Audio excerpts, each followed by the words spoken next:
We invite you to watch how we clear the views on all matters through our partner station MITV on DSTV channel 255, 7 p.m. daily, and also our YouTube and Facebook pages under one name, Clearview News Desk every day.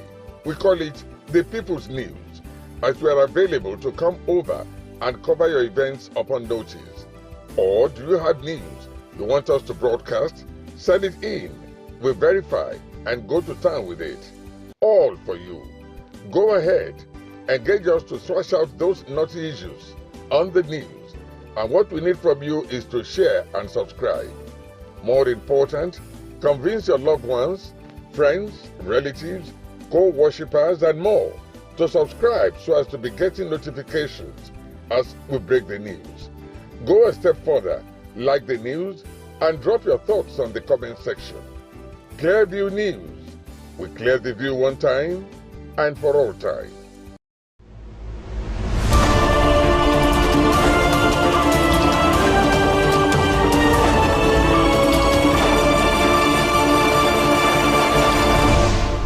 Hello and welcome to Clearview News Desk. We're reaching you live from Nigeria's capital city, Abuja. First, the headlines.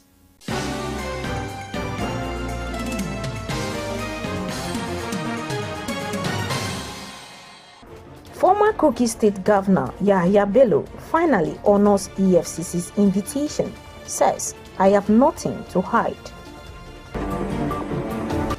UN Special Coordinator for Lebanon, Jenin, calls for calm following attacks across the country on Tuesday.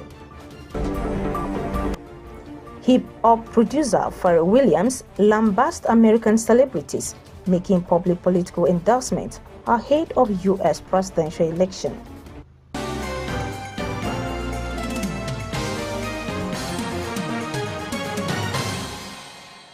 I am Imefonukun with this and more. In a country bedeviled with irregularities, misplaced vendettas, and injustice, former governor of Kogi State, Yahaya Bello, for a long time has not honored invitation Crimes Commission (EFCC). This was the result of research findings conducted by Clearview News Desk. Bello, according to our findings, has only been seeking enforcement of his fundamental human rights in order to ensure due process. It is on record that he was the first governor of Kogi State to put in place an anti-corrupt mechanism to check, craft, and ensure that the resources of the state work for its people. The good news, however, filtered in this Wednesday morning that former governor of Kogi State, Yahaya Bello, has honored the invitation from the Economic and Financial Crimes Commission, EFCC. Clearview has reported that the former governor was declared wanted over allegations of money laundering and other corrupt practices to the tune of 80.2 billion naira. News emanating from the director of Yahaya Bello Media Office, O'Hara Michael, on Wednesday said this decision was made after due consultations with his family, legal team, and political allies. According to him, he only sought enforcement of his fundamental human rights in order to ensure due process, adding that he is a respecter of the rule of law and constituted authority. The statement added that the former governor believes firmly in the effort of the administration of President Bola Ahmed Tinubu to place Nigeria on the path of sustainable economic development and in full support of the fight against corruption in the country. Yahaya Bello was accompanied by the EFCC headquarters by high-profile Nigerians who are hoping that the commission will be as professional as necessary and respect his fundamental rights as a citizen of the Federal Republic of Nigeria.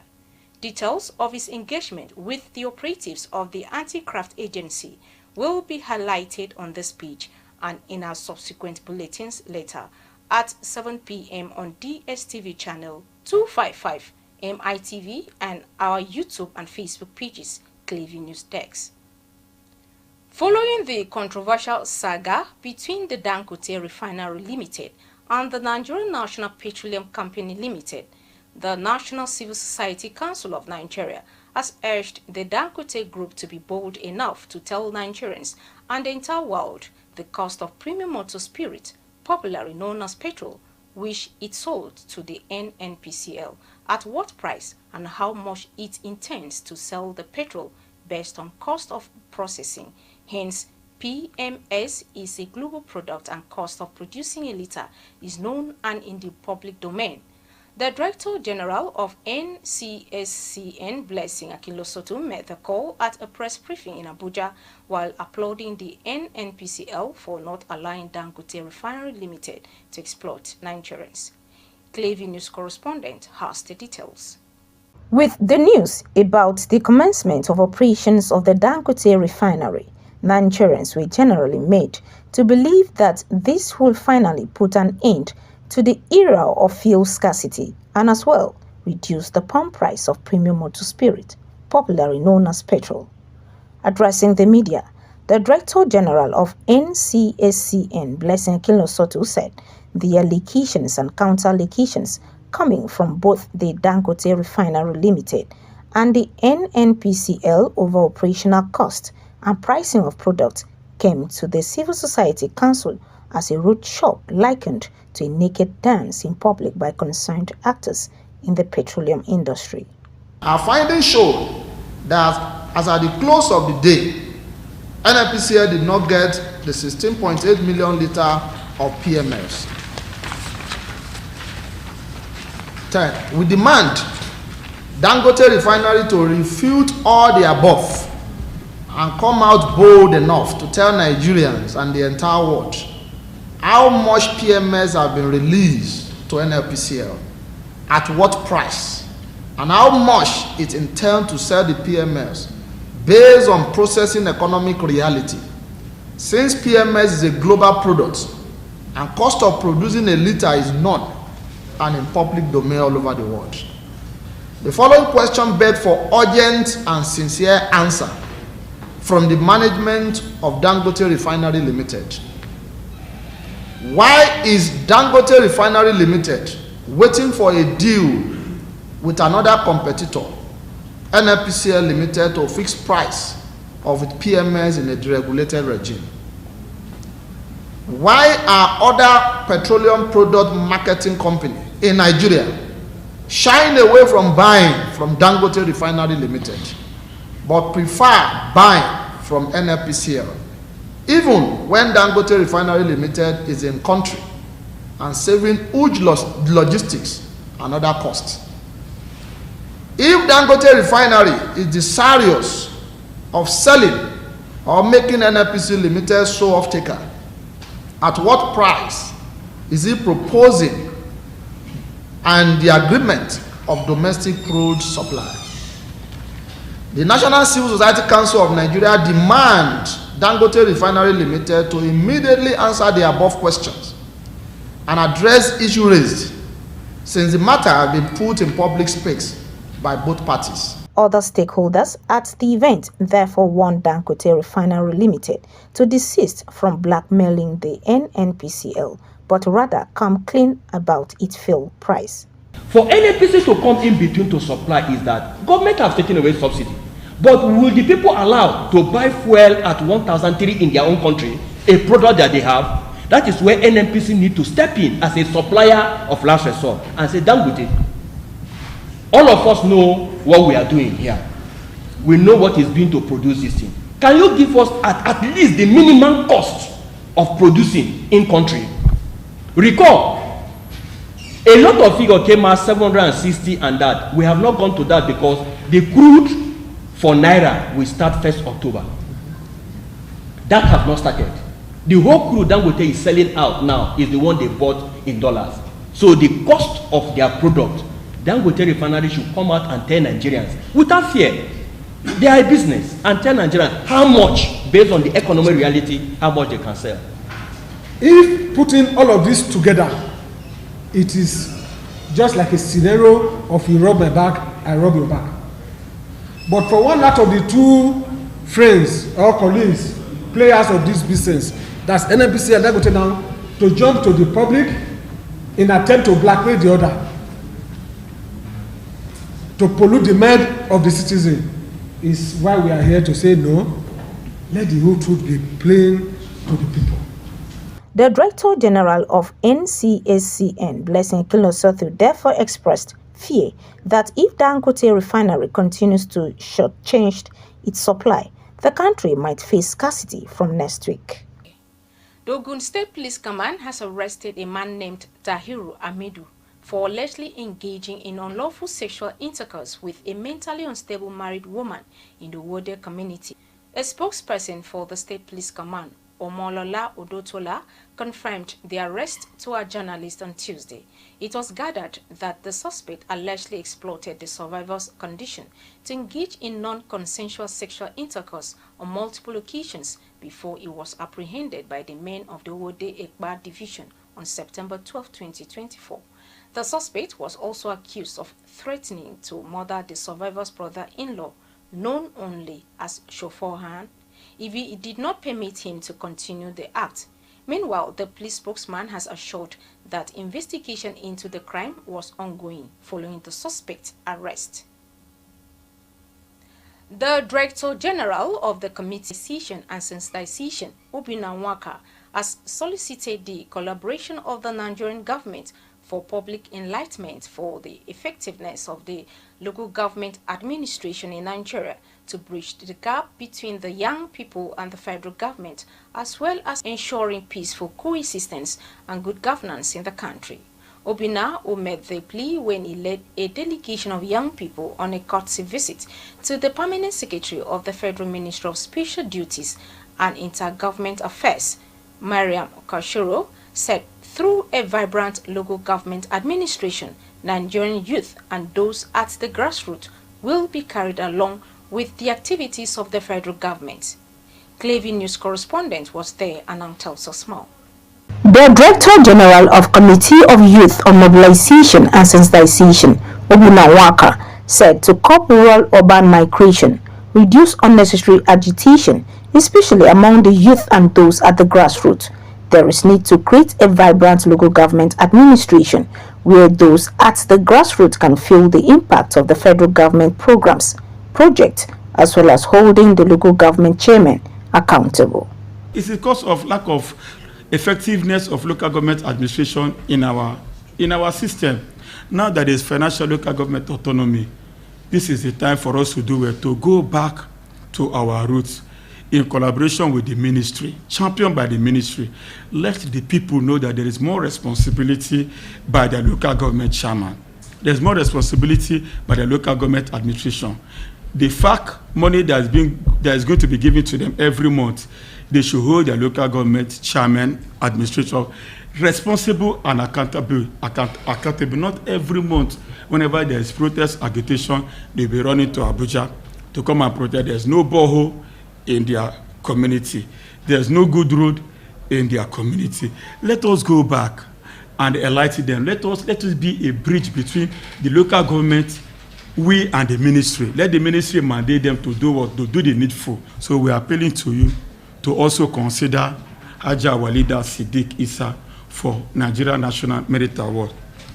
Look at another person, Dorcas Arikeme. This woman was celebrated as the best Servicom officer in all the entire ministry, department, and agencies in Nigeria. Even the former head of service of Federation celebrated her. But what happened? Speaking on behalf of the Permanent Secretary, Federal Ministry of Special Duties and Intergovernment Affairs, Mariam Kanshoro, a director in the ministry, Sibran Ede, assured the youth group of the ministry's continued support.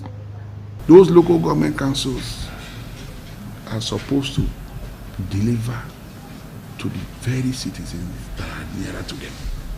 As you are aware, the local government council is the nearest government to the people. That's where they go to first. And so if they don't have the capacity to deliver, that means they are lacking in basic things that they are supposed to pass on to the citizens of Nigeria. And so we ensure that states are in consonance with whatever directive that comes from that 1% derivation that they get every month. We also perform some other, as you talked about, national honors. Mr. President has graciously just approved that we commence the national honors to deserving Nigerians. I guess you mentioned something about some people who are supposed to be recognized and all that. Yes, there's a condition to get a national honor. And in as much as the conditions are there, that's like a guide. And any deserving Nigerian will have a national honor. And what is important is that we want to have an enterprising youth that will champion a lot of things in the country. So who are those youths that are prepared to take up the baton now? They mustn't be just anybody. The youth must be articulate. They must be sensible. They must have direction, and they must be prepared to serve. The Committee of Youth on Mobilization and Sensitization comprises of vibrant, energetic, committed youth drawn from various civil society groups with keen interest in government activities to promote unity and ensure proper grassroots mobilization of young people and government policies and programs. Imefonokon, reporting for Clever News. If you are just joining us, you are watching the news on Clever News Desk. We'll be back after this break. Stay with us. We break the news. This is Christ Embassy. Recollect, we were the first to break this. Governor ABUJA-KEFFI of Kano State has approved the appointment of 3 second-class emirs. And this? Erasmus is the most successful program of the European Union to support education and youth. And this? Fubara is not an ungrateful person. And more. Tension is currently mounting in Rivers State. The planned arraignment of Yahaya Bello. Across our platforms. Subscribe now and you will be receiving our notifications and never left out as the news breaks on Clearview.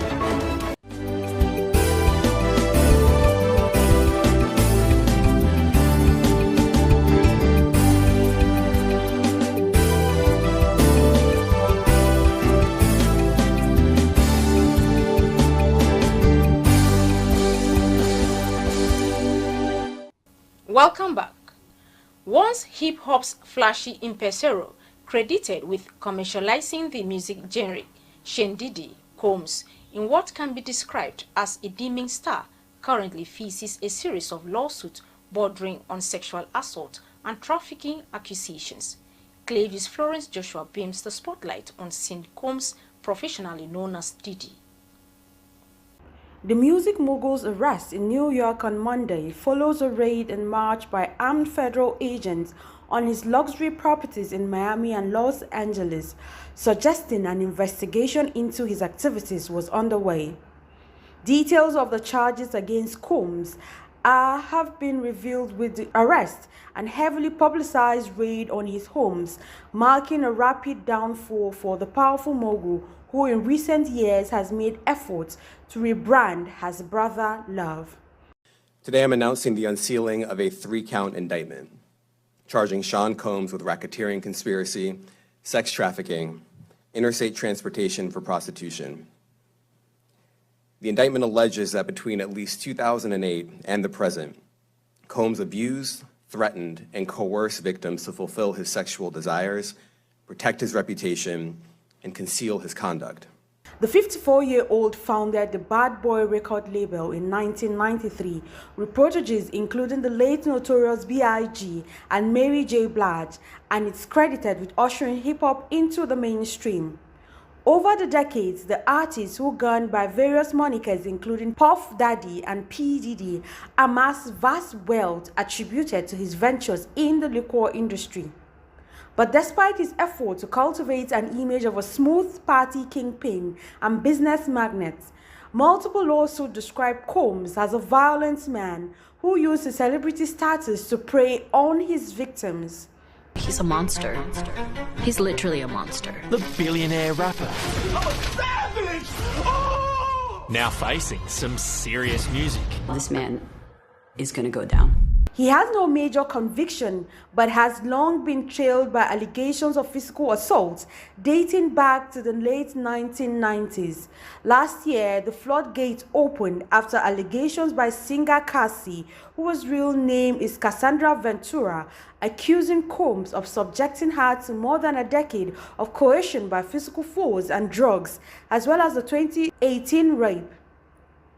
The pair met with Cassie when she was 19, while he was 37 years old, after which she was signed to his label and later had a romantic relationship.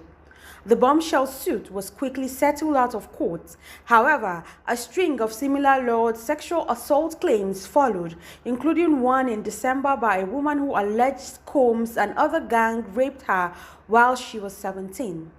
Disturbing hotel surveillance video had emerged in May showing Combs physically assaulting his then-girlfriend Cassie in 2016, validating her earlier allegations in the now-settled case. Combs apologized after the video surfaced, calling his behavior inexcusable and saying he sought out professional help after the incident. My behavior on that video is inexcusable. I take full responsibility for my actions in that video. I'm disgusted.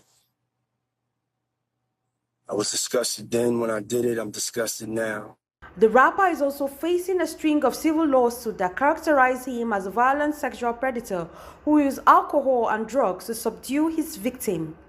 He was previously vehemently rejected the allegations, saying accusers were looking for quick payday. Florence Joshua reporting for Clearview News Desk. The UN Special Coordinator for Lebanon, Jenin, has called for calm following attacks across the country on Tuesday. No fewer than 9 people, including children, have been reportedly killed and thousands critically injured. Jenin said the development marks an extremely concerning escalation in what is an already unacceptably volatile context. While the full impact of the attack is still unfolding, she urged all concerned to refrain from any further action which could trigger a wider escalation that nobody can afford. The Special Coordinator stressed the urgency of restoring calm and called on all the concerned actors to prioritize stability as paramount, noting that too much is at stake to do anything else. Meanwhile, the World Health Organization in Lebanon tweeted that it was assisting hospitals during the current emergency resulting from the pager detonations because of the surge in injuries seeking medical help. Hip-hop producer Pharrell Williams has lambasted American celebrities making public political endorsements ahead of the U.S. presidential election. The record producer and singer said in an interview that he gets annoyed sometimes when he sees celebrities trying to tell people who to vote. Speaking further, the producer said the opinions of most of the celebrities endorsing candidates for the election.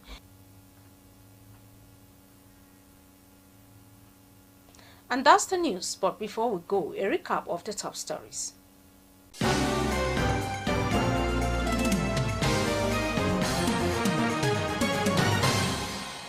A former governor of Kogi State, Yahaya Bello, has honored an invitation by the Economic and Financial Crimes Commission, EFCC. His media office confirmed this Wednesday. The UN Special Coordinator for Lebanon, Jenin, has called for calm following attacks that killed no fewer than 9 people, including children, in the country, with thousands critically injured. We also told you that hip-hop producer Pharrell Williams has lambasted American celebrities making public political endorsement ahead of the U.S. presidential election, saying their opinions and endorsement were solicited.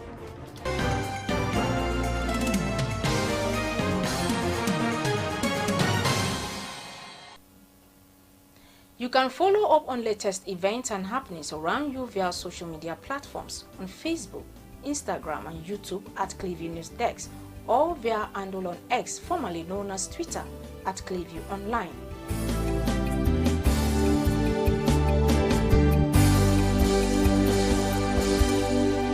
Many thanks for watching. I am Imifono Kun.